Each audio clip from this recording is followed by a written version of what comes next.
So let me kick off here. Just after I left Facebook last year, I got a phone call, and it came from one of Australia's media billionaires, and it wasn't one of these on the screen, but this was what was going on in the background. And he asked me to come in and have a meeting and catch up. I knew his son very well, but I'd never met him before. So we sat down and started talking about disruption and Facebook and digital media and Netflix and everything that was going on in his world. And he was asking me a lot of advice and questions about how he would run his business.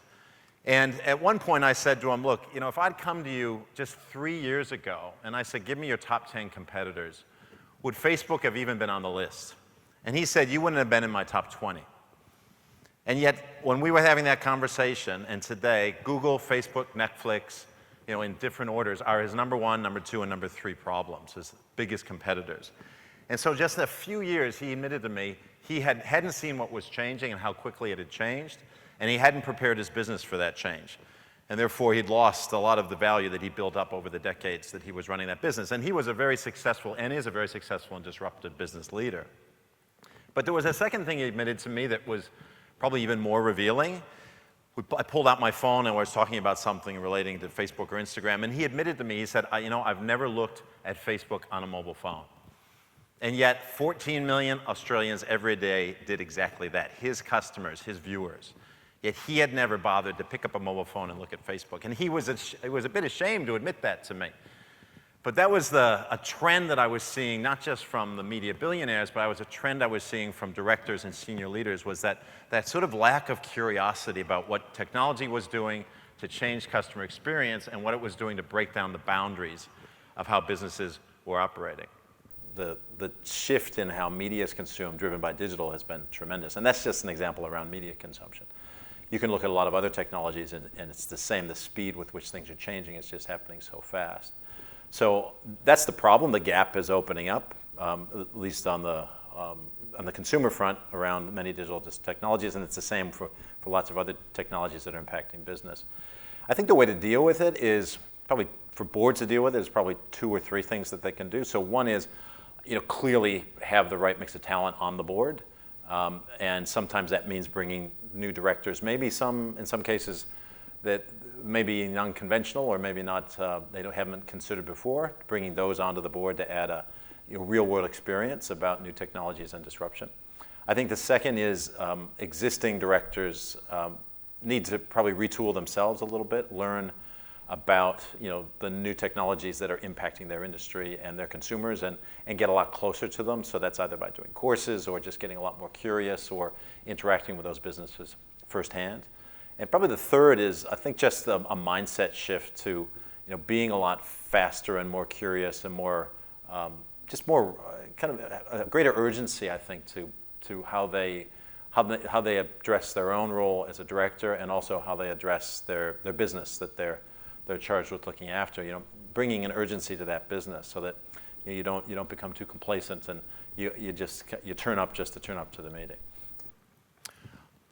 I've got a couple other examples, little vignettes that happened just recently I thought I would share with you that help illustrate this as well. I was with one of Australia's largest retailers, and I was talking to their board, and their conversation was turning around what should we do about Amazon, and how would Facebook and Google and Amazon think about our business, and what are the things that you're doing in virtual reality and artificial intelligence. And I asked them at one point, I said, how many people do you have working on artificial intelligence voice assistants today, like Alexa or Google Home or Microsoft Cortana?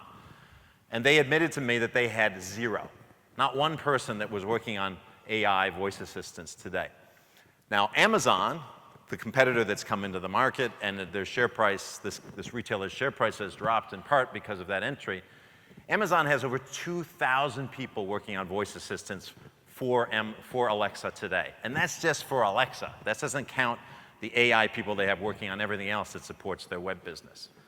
So on the one hand, we had an Australian retailer, 30% market share plus, that had nobody. On the other hand, we had a new entrant who's extremely catched up, who has over 2,000 people and 10 years of experience in this space.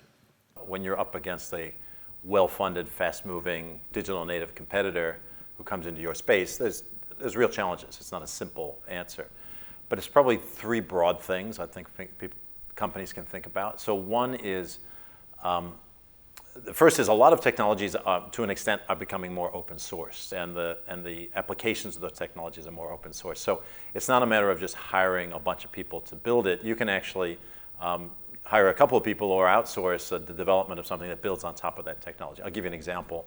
Facebook Messenger, which is Facebook's messaging platform.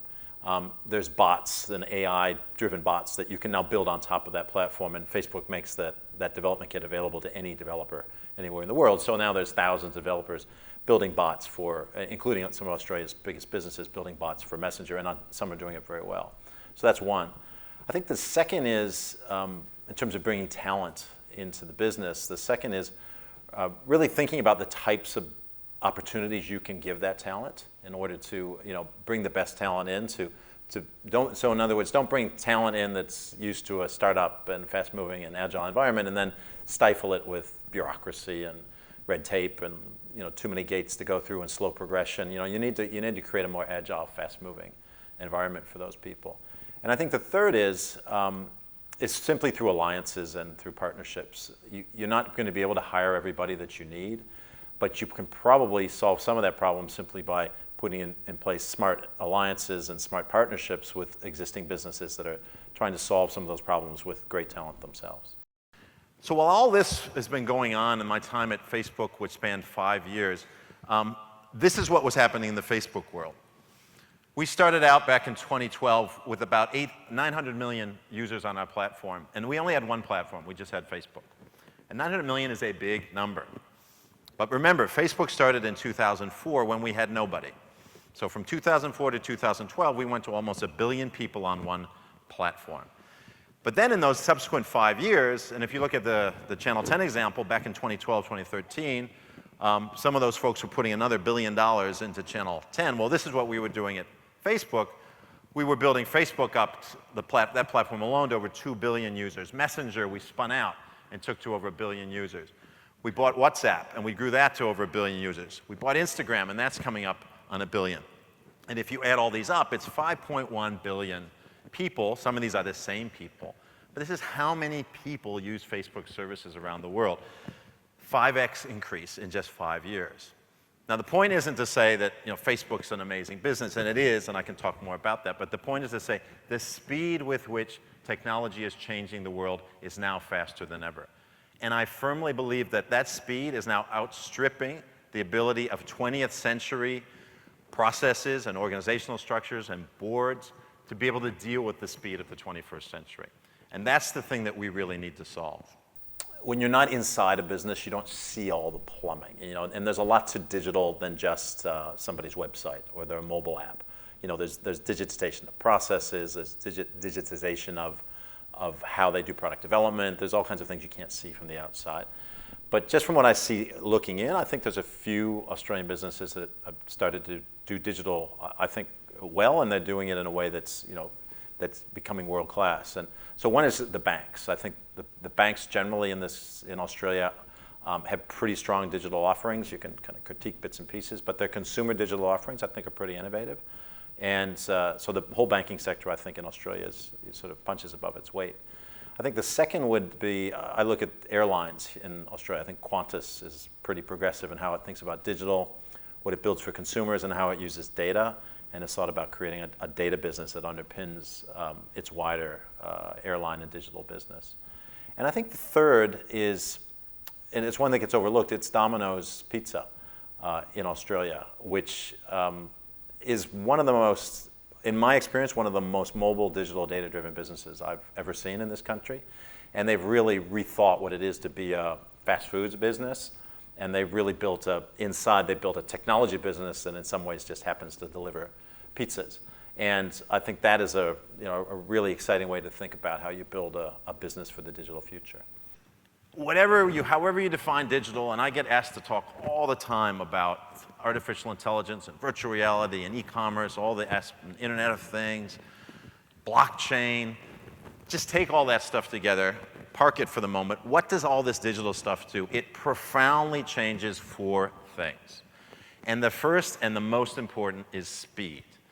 The speed with which the world is changing. It took 40 years for there to be 50 million radios on Earth.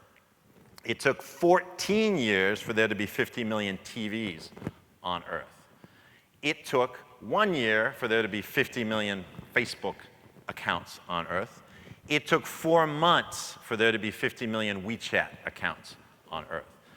In other words, the speed with which things can move now, because of the network effects of global platforms, because of the capital that's available, because of the computing power and the cloud and the speed of the internet, means that businesses can be built in such blinding fast speed that if we're an old-style business making decisions in old-style ways, it's not good enough for the future. Look at businesses like Uber that didn't even exist a few years ago, $70 billion in market cap. Look at businesses like Airbnb, same thing. Look at Netflix.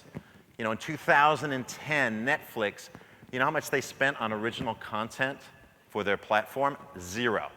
Nothing. They didn't produce one piece of original content. That was just 8 years ago. This year, Netflix will spend over $8 billion on original content. That is more than any Hollywood studio. They will produce 88 feature films to put onto Netflix.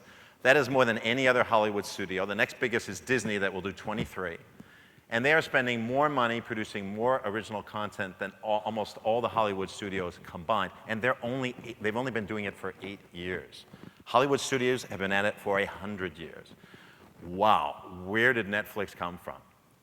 So that's the speed issue. The second is boundaries. And this is around the competitive boundaries that sit around your industry and your business that all of us think are kind of carved in stone. They are really starting to melt away. And you can look at example after example. Look at the hotel business and what Airbnb has done to compete with them. Look at the car business, the taxi business, and even the automotive industry and how autonomous vehicles or Uber is starting to disrupt them. Look what Facebook has done to traditional media. Look what YouTube has done to television viewing and Netflix has done to television or linear television viewing. You can look at industry after industry and see boundaries being broken down or redefined. And that's a good thing because it gives new opportunities, but it's a challenging thing because it brings new threats. You know, everybody has an app now. Everybody's gone mobile to an extent, and that's kind of table stakes at this point in time. I think the next generation for certain businesses is probably would come down to 3 things I think that would impact almost every business. So one is artificial intelligence, big data, data analytics, that space. So the ability to harness large amounts of data to create value for consumers and to drive your business better. That's a hugely disruptive space that every business is going to have to get their brains around and how AI is going to play into their future. I think the second for particularly businesses that are dependent on human interaction is going to be virtual reality and augmented reality that are going to create new opportunities for businesses to create value for consumers. So, you know, Facebook alone has put a few $1 billion into virtual reality because they see that as a disruption of essentially the iPhone. Eventually, social media will move from a touchscreen to a virtual world that you experience more immersively. And then probably the third is the Internet of Things, which it's been a little forgotten in some of the rush to talk about blockchain and other things. But the Internet of Things, if you just want to take a simple description of it, is that within a couple of years, by 2020, I think the number is there'll be 30 billion assets connected to the internet. That's human beings and devices. 30 billion. And the amount of data that will throw off and the amount of insight that can drive for every business on Earth, I think is really exciting. So how that Internet of Things plays into any business, I think is something they need to focus on. Every business, and I think every board, needs to revisit what's the culture you need to build to be successful in the future. We could have a whole hour on this topic itself. What do you need to do to be more nimble, more agile, more adaptive, be bigger at risk-taking? What are all those things you need to put in place? And then what's the talent you need to bring in to make that happen? And how does that talent need to be incentivized, deployed, inspired, et cetera?